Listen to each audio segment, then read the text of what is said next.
অপৰিৱৰ্তিত অৱস্থাত আছে গোৱালপাৰাৰ বান পৰিস্থিতি। ক্ৰমান্বয়ে বৰ লুইতৰ জলপৃষ্ঠ বৃদ্ধি পাই আহিছে। তাৰ ফলত আচলতে গোৱালপাৰাৰ বিস্তীৰ্ণ এলেকা এতিয়া বুৰাই পেলাইছে বৰ লুইতে।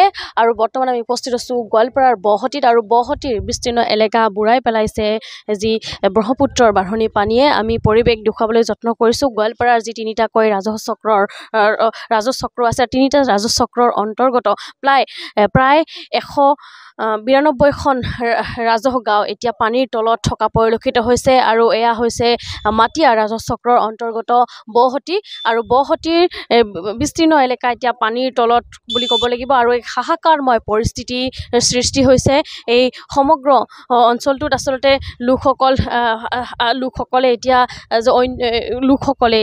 নিজৰ ঘৰ বাৰী এৰি অন্য যি নিৰাপদ স্থানলৈ আশ্ৰয় গ্ৰহণ কৰা পৰিলক্ষিত হৈছে। লগতে যিসমূহ পশুধন আছে সেই পশুধনসমূহ লৈও অন্য ঠাইলৈ ঢাপলি মেলা পৰিলক্ষিত হৈছে। আমি পৰিৱেশ দেখুৱাইছোঁ, এয়া বহতিৰ পৰিৱেশ। আৰু বহতিৰ আচলতে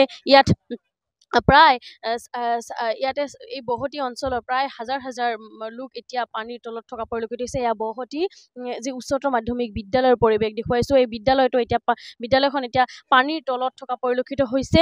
এক প্ৰকাৰ হাহাকাৰময় পৰিস্থিতি, কিয়নো গোৱালপাৰাত যি ক্ৰমান্বয়ে বৃদ্ধি পাই আহিছে বান পৰিস্থিতি, ক্ৰমান্বয়ে জটিল ৰূপ ধাৰণ কৰা পৰিলক্ষিত হৈছে। কিয়নো প্ৰতিদিনেই যিহেতু ব্ৰহ্মপুত্ৰৰ জলপৃষ্ঠ বৃদ্ধি পাই আহিছে, তাৰ ফলত এনেদৰে যি বান পৰিস্থিতি কিছু ভয়াৱহ ৰূপ লোৱা পৰিলক্ষিত হৈছে। কিয়নো ক'ব লাগিব যিহেতু ৰাজ্যৰ চাৰিওপিনে এতিয়া বান বিভীষিকাময় পৰিৱেশৰ সৃষ্টি হৈছে। উজনিৰ পৰা নামনি সকলোপিনে এতিয়া ক'ব লাগিব বানৰ ভয়াৱহ ৰূপ দেখিবলৈ পোৱা গৈছে। গোৱালপাৰাতো একেদৰে যিহেতু বান ভয়াৱহ ৰূপ লৈছে, স্থানীয় লোকসকল আছে। হয়, ইয়াত অধিকাংশ অঞ্চল আমাৰ পানীত ডুব গৈ আছে। আজি কেইবাদিনৰ পৰা পানীৰ তলত আছে। বিশেষকৈ আমাৰ মানুহখিনিৰ খোৱা পানীৰ অসুবিধা হৈছে। পশুধনৰ যথেষ্ট অসুবিধা হৈছে। পশুধনবিলাক ঘৰৰ পৰা আনি বাটত ৰখাই থোৱা হৈছে। যথেষ্ট মানুহখিনিয়ে দুৰ্ভোগ ভুগিব লগা হৈছে। ইয়াৰ মানুহখিনি আজি বহুত দিনৰ পৰাই এই অভাৱটো আমাৰ হৈ আছে। কিছুমানৰ ঘৰৰ ভিতৰত পানী সোমাইছে, চাং বান্ধি ওপৰত আছে।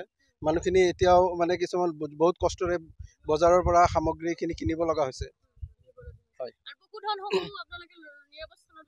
পশুধনসমূহ ৰাস্তাত ৰখা হৈছে। ৰাস্তা অকণমান ওখ আছে আৰু ৰাস্তাত নিৰাপদ স্থান হিচাপে ভাবি তাতে ৰখা হৈছে। তাত কিন্তু খোৱা বস্তু পশুধনৰ কোনো খাদ্য তাত নাই বা ঘাঁহ বনো নাই। যথেষ্ট অসুবিধা হৈছে। হয়, এতিয়ালৈকে আমি দেখা নাই প্ৰশাসনৰ লোক নিশ্চয় আহিব। তেওঁলোকে এতিয়ালৈকে কোনো প্ৰশাসনৰ লোক আহি পোৱা নাই। হয় দাদা, যিহেতু আপোনালোকৰ বহু অসুবিধা হৈছে বা এক হাহাকাৰময় পৰিস্থিতি, আপোনালোকৰ ঘৰৰ ভিতৰলৈকে প্ৰায় পানী, পশুধনসমূহ বা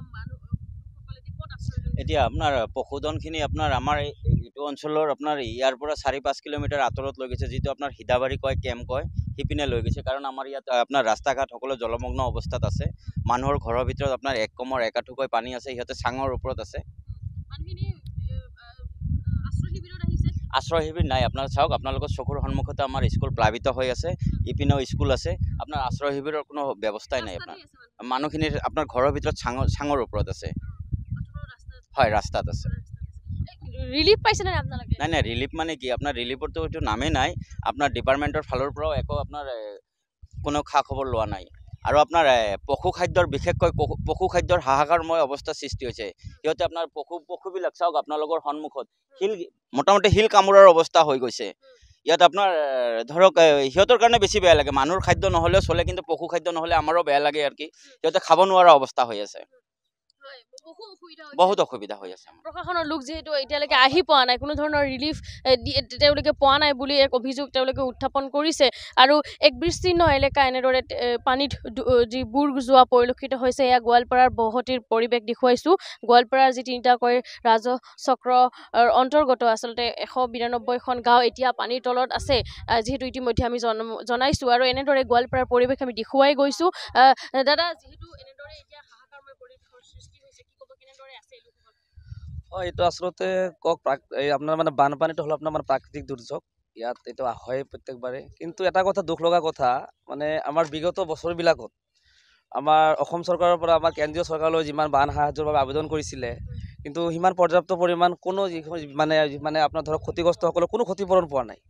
এই চেগতে আপোনালোকৰ এই NDTV নিউজৰ জৰিয়তে আমি আহ্বান জনাইছোঁ যাতে এই বানপানীৰ সমস্যাটো আমাৰ কেন্দ্ৰীয় চৰকাৰে ৰাষ্ট্ৰীয় সমস্যা হিচাপে মানে গণ্য কৰে আৰু এই অসমৰ বিশেষকৈ ব্ৰহ্মপুত্ৰ নদীৰ যি মানে ভয়াৱহ বানপানীৰ ফলত বিগত কেইবাদিন ধৰি মানুহৰ ঘৰ বাৰীৰ পৰা আৰম্ভ কৰি বিস্তৰ ৰাস্তা ঘাটলৈকে বহুত মানে ক্ষতি কৰিছে এইখিনি যাতে মানুহ মানে বানপানী গুচি যোৱাৰ পিছত যাতে মানুহবিলাকে যাতে এটা মানে উচিত এটা তদন্তৰ যোগেদি যাতে মানে মানুহখিনি এটা মানে ক্ষতিপূৰণ পায় আৰু তাৰ লগতে এই বানপানী সমস্যাটো এটা আমাৰ দীৰ্ঘদিনীয়া সমস্যা যাতে এই সমস্যাটো এটা মানে আপোনাৰ ধৰক এটা মানে ৰাষ্ট্ৰীয় সমস্যা হিচাপে আমাৰ কেন্দ্ৰীয় চৰকাৰে ঘোষণা কৰে তাৰ বাবে আমি আপোনালোকৰ যোগেদি আহ্বান জনাইছোঁ হয় আপোনাৰ ঘৰত পানী সোমাইছে দাদা পানী সোমাইছে আৰু মোটামুটি এখাটো পানী ঘৰত ৰাস্তাত মোটামুটি একমৰ পানী আৰু ঘৰত আছে নে ঘৰতে আছোঁ মানে কিবা ওখ কৰি আছোঁ আৰু চাং বনাই আছোঁ এতিয়া মানে বাহিৰত এতিয়া শিবিৰ নাই যিহেতু এতিয়া পকী ৰাস্তাত আমি কেনেকৈ থাকিম ফেমিলি আছে যিহেতু এতিয়া আছোঁ আৰু ঘৰতে নহয় সমস্যা সমস্যা এনে ৰিলিফ মানে সাহায্য এতিয়া গভৰ্ণমেণ্টৰ পৰা অহা নাই এনে প্ৰশাসনক খবৰ লোৱা নাই আহিম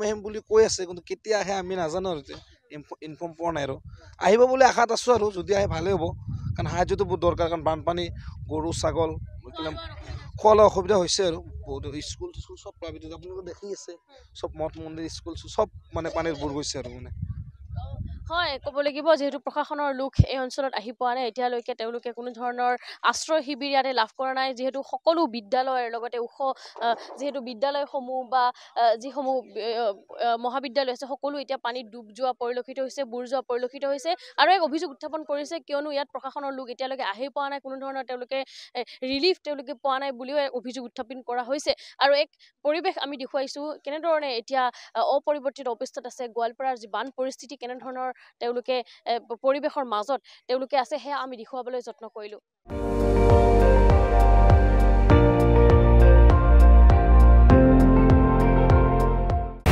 আপুনি চাই আছে ND24 সৰ্বশ্ৰেষ্ঠ নহয় সৰ্বোত্তমৰ দৌৰ